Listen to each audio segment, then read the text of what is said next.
Bimbingan pra-perkawinan dipersembahkan oleh Wanita Buddhis Daerah Istimewa Yogyakarta, didukung Generasi Muda Cetia Buddha Praba GMCBB Yogyakarta.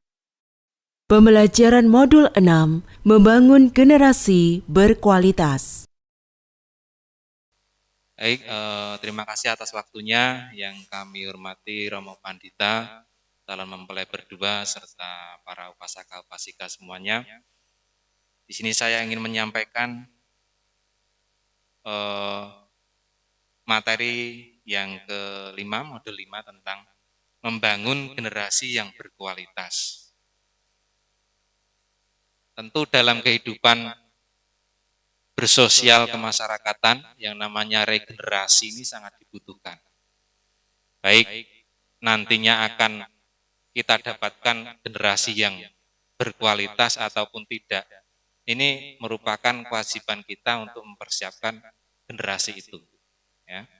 Tetapi di sini harapannya generasi yang akan datang ini akan tumbuh dan lebih berkualitas lagi.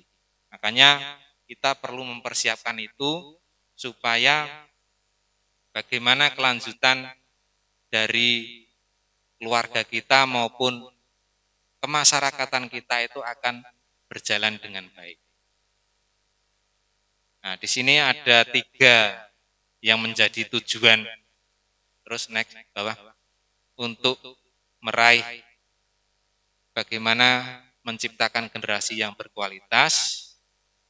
Yang pertama adalah bawah. Ya, ini.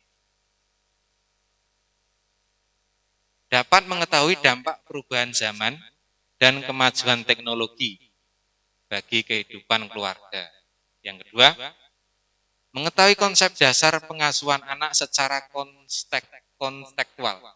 Dan yang ketiga adalah mewujudkan kondisi pengasuhan yang kondusif bagi perkembangan anak menjadi generasi yang berkualitas.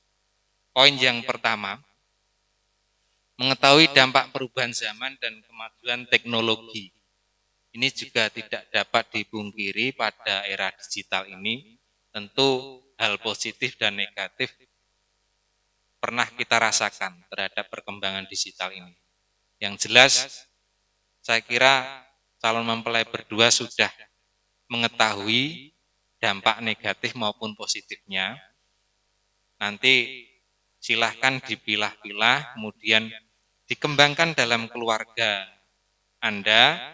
Sekiranya yang baik ini perlu ditingkatkan dan yang negatif ini perlu diminimalisir. Terutama nanti kalau sudah punya anak ini sangat pengaruh sekali, apalagi HP ya. Anak sekarang itu karena orang tuanya berkarir di dunia usaha maupun di formal, terkadang anaknya nggak diperhatikan. Berjumpa 1 jam, 2 jam, masih sibuk dengan pekerjaannya, anaknya cuma diberi HP. Nah ini yang menjadi masalah sebenarnya.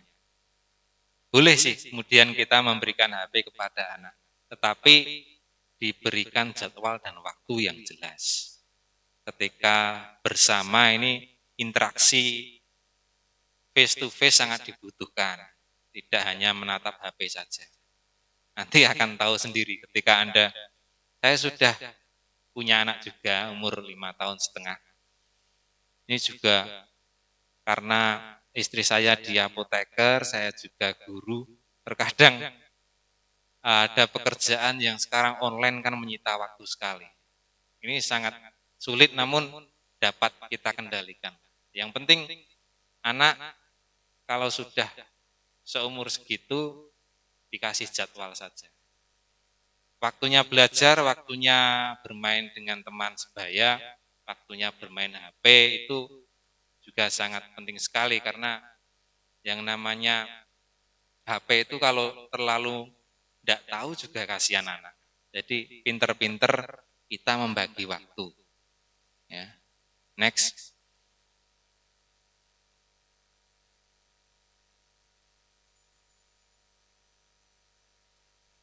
Ya, stop. Ketika kita hanya memperhatikan diri kita dan tidak memperhatikan generasi kita, maka dampak dari era globalisasi ini sangat terasa sekali akan kita rasakan, dan nantinya generasi kita akan kehilangan rasa percaya diri, harga diri. Banyak orang kehilangan atau mengurangi interaksi sosial dan pengalaman tatap muka yang penting. Selain itu, tuntutan pekerjaan dan hiburan menarik perhatian orang-orang sepanjang waktu sehingga mereka kehilangan perhatian pada kehidupan nyata. Model bisnis online yang mudah diakses dapat menggoda orang untuk menjadi konsumtif dan adiktif. Juga ada kekhawatiran di antara para ahli tentang masalah keamanan data dan privasi konsumen. Nah, ini salah satu di dalamnya seperti itu. Ketika kita sudah keracunan terhadap bisnis online yang kemudian tidak bisa dikendalikan, ini juga berbahaya juga untuk kita. Jadi sebisa mungkin walaupun ada bisnis online ini, saya kira perlu juga yang usaha lain yang mengiringinya, tidak hanya yang online saja. Karena ketika online ini HP kan pasti ada di tangan kita terus, di rumah, dimanapun pasti pegang HP. Ini juga akan menyita waktu kebersamaan. Tetapi kalau tidak online kan pekerjaan warung ya sudah, ketika di rumah untuk keluarga. Tapi untuk pas di warung bisnis ya concern di itu. Ini mengandalkan hanya online saja ya, kayak tadi, dibagi waktu saja jadwal untuk itu. Karena HP kan bisa dipegang di mana-mana. Itu yang perlu diperhatikan. Next. Kemudian terus pengasuhan secara kontekstual. Nah, ini. Ada berbagai motivasi yang melatar belakangi suatu keluarga mengharap kehadiran seorang anak. Di antaranya yaitu untuk mengekspresikan cinta dan kehangatan, untuk melengkapi kebahagiaan dalam berumah tangga.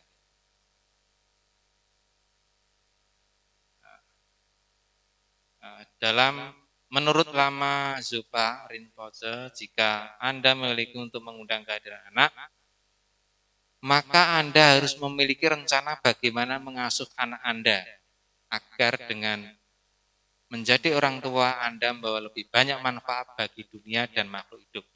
Jadi kehadiran anak di dalam keluarga hendaknya membawa lebih banyak berkah kebahagiaan bagi keluarga maupun masyarakat serta para makhluk sekitarnya. Kegiatan pengasuhan anak hendaknya dijadikan sebagai praktek dhamma untuk membangkitkan batin pencerahan. Bawahnya, top, hendaknya, atau bodhicitta, yaitu batin yang membawa kita menuju penerangan sempurna akhir dari derita. Jadi jangan sampai ketika kita mengasuh anak itu, batin kita menjadi terpaksa. Itu harus benar-benar dihilangkan. Tetapi sarana mengasuh anak ini adalah sebagai sarana untuk menumbuhkan bodhicitta, terutama di cinta kasih. Cinta kasih orang tua terhadap anak ini saya kira sangat dalam sekali, sangat besar sekali. Tapi ketika kita merasa terpaksa, ini secara tidak tahu, secara halus sekali ini terkikis. Makanya jangan sampai itu terjadi atau bahkan terbias dalam pemikiran kita. Harus benar-benar maksimal cinta kasih dan kasih sayang kita ungkapkan kepada pengasuhan anak kita. Jangan terbesit sedikit pun untuk keadaan terpaksa.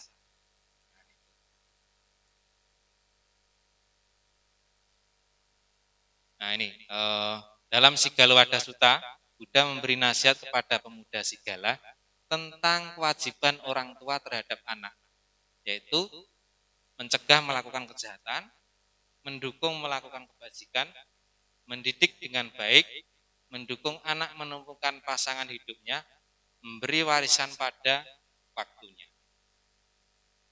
Mendukung anak menemukan pasangan hidupnya ini artinya adalah tidak mencarikan jodoh, beda dengan mendukung. Jadi anaknya sudah dapat yang sesuai dengan tipenya, kemudian orang tua baru mendukung. Jadi, mencegah melakukan kejahatan, ini jelas mendukung melakukan kebajikan, mendidik dengan baik, ini benar-benar direncanakan. Memberikan warisan pada waktunya. Dengan mencegah anak melakukan kejahatan, orang tua mengamankan masa depan anak. Karena anak tidak menanam benih-benih karma buruk yang akan membuat hidupnya menderita. Ya tadi, dengan melakukan meditasi tadi. Umur golden age itu adalah kesempatan kita untuk benar-benar memasuki ruang bawah sadar si anak. Jadi maksimalkan itu, meditasi sangat penting sekali, sangat positif sekali untuk masa depan anak. Jadi misalkan umur-umur 4, 5, sampai 6 tahun ini dilatih meditasi. Kalaupun dekat wihara ya dibawa ke wihara, ketemu Bante atau Samanera, namaskara, sujud di depannya, itu akan. Dengan cara ini anak-anak akan belajar dari orang tua dan menyerap nilai luhur tersebut, serta turut mengembangkan kualitas bajik yang dicontohkan orang tua. Jadi yang namanya anak itu pasti akan meniru praktek dari orang tuanya. Cuma dinasihati kadang ya mudeng, tetapi sulit untuk mempraktekkan. Jadi lebih ke 100% itu lebih ke contoh, praktek nyata. Tidak hanya ngomong tok, orang tuanya ngomong gini malah nggak melaksanakan, kan itu juga masalah. Next.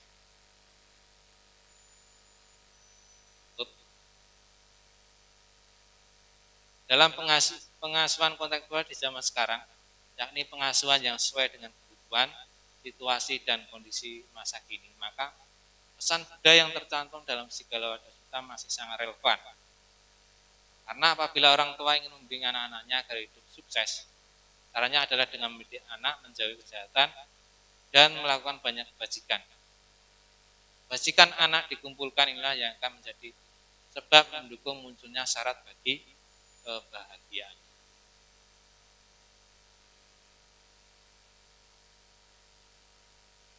Terus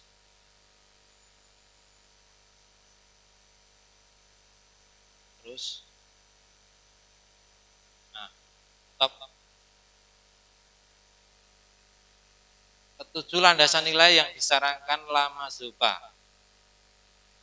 Ini sangat krusial, sangat penting sekali untuk membangun generasi berkualitas, yaitu kebajikan. Mendorong anak untuk membangkitkan hati yang welas asih, membahagiakan sesama dan semua makhluk. Caranya mungkin dengan function, diprogramkan, mungkin 1 bulan sekali. Function itu juga ada aturannya, jadi tidak boleh sembarangan beli makhluk hidup kemudian dilepaskan, apalagi beli burung dilepaskan di persawahan, ini juga merugikan petani.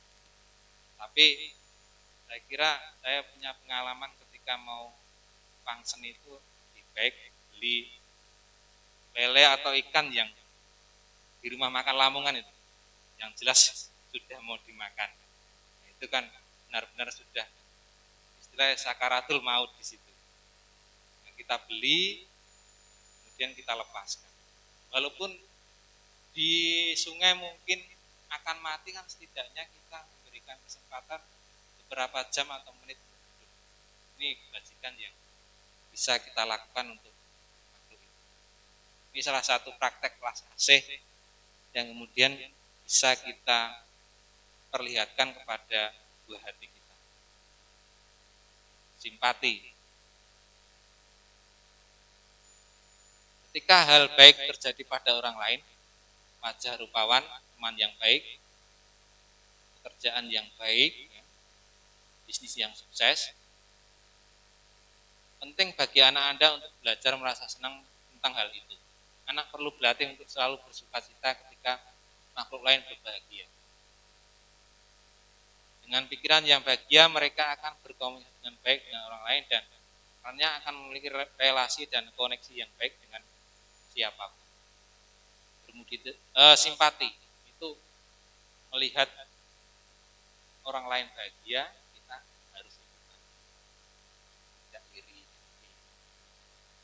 Jadi temannya dapat prestasi, kita memberikan apresiasi dan hadiah. Ini juga harus dilakukan dalam masa pengasuhan terhadap anak. Kemudian kesabaran atau kanti bahasa Palinya.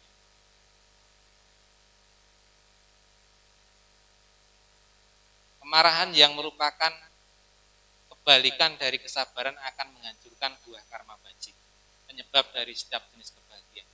Kemarahan akan menghancurkan kebahagiaan dalam hidup ini dan kebahagiaan di kehidupan mendatang. Jadi amarah sangat membahayakan. Amarah menyebabkan kerusakan luar biasa bagi diri sendiri dan makhluk hidup lainnya.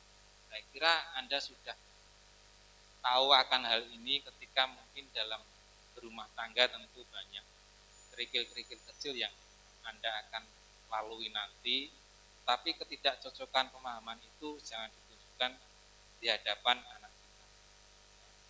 Dan jangan sampai api dalam rumah dibawa keluar rumah. Ada problem, ada masalah dalam keluarga, selesaikan dulu di tahap keluarga kecil Anda. Dan nantinya memang ini butuh orang lain ya, apa boleh buat. Tapi sebisa mungkin selesaikan sendiri. Dan jangan main tangan, kemudian berkelahi di depan anak Anda, ini akan merusak mental. Kesabaran sangat penting sekali. Terus yang keempat, pengampunan. Daripada menyimpan dendam, jika anak mampu memaafkan orang lain akan ada kedamaian di hati mereka.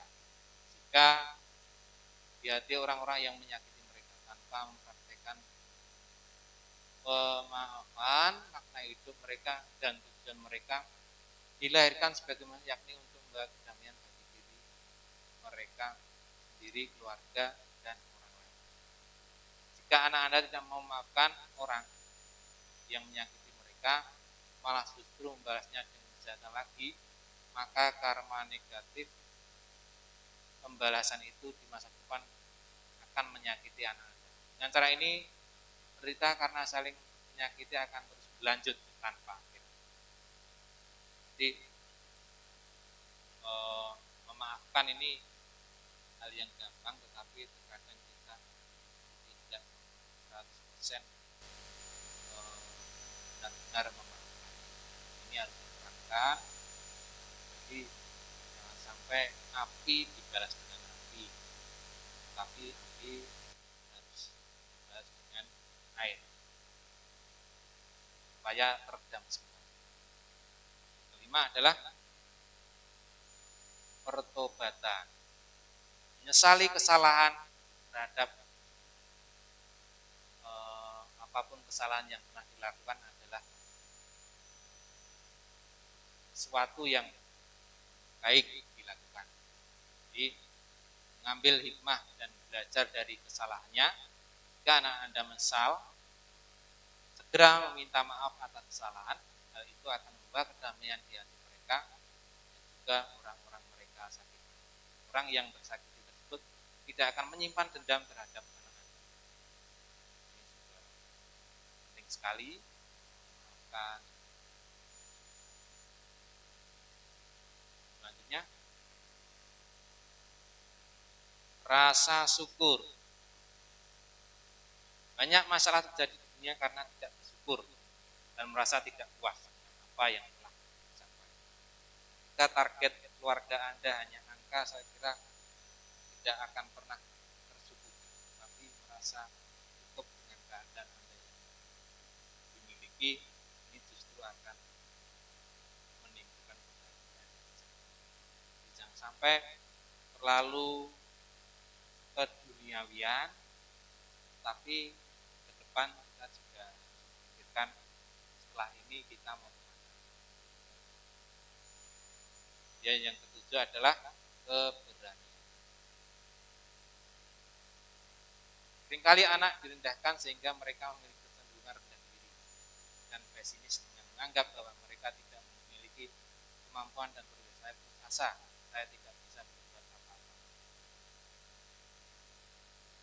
Dengan dihargai, diberi kesempatan, diberi semangat dan doa, anak Anda akan bersikap optimis, bersemangat, memiliki keberanian untuk berpikir, saya bisa melakukan. Apapun yang anak lakukan, dukung dengan baik. Jadi jangan sampai kita membuat down atau membuat kecewa anak kita. Dukung, kemudian kita sebagai orang tua hanya mengarahkan.